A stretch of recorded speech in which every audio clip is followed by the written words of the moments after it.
Cet évangile commence par beaucoup de précisions historiques et c'est assez curieux.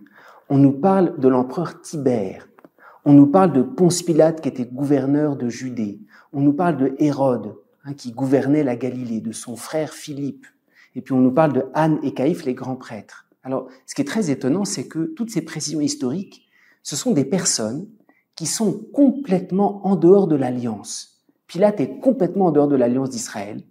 L'empereur Tibère, le roi Hérode est complètement étranger à tout cela. Et peut-être c'est justement ça l'enseignement. Dieu vient dans une histoire, j'allais dire, qui ne l'attend pas, et même qui lui est opposé. Pilate, dans son procès, va s'opposer à Jésus. Hérode, les grands prêtres, Anne et Caïphe. Et d'une certaine manière, c'est source d'espérance. Parce que nous, on pense, Dieu va venir dans ma vie, dans mon histoire, dans la mesure où je l'attends. Cet évangile nous montre, même si tu ne l'attends pas, même si tu n'es pas prêt, même si tu es complètement indifférent, il vient quand même.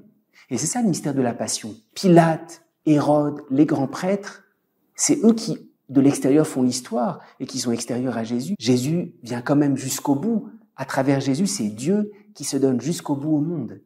Et le grand témoignage de Jean-Baptiste, justement, qui est un grand témoignage d'espérance, c'est que même si tu ne l'attends pas, Dieu vient te chercher.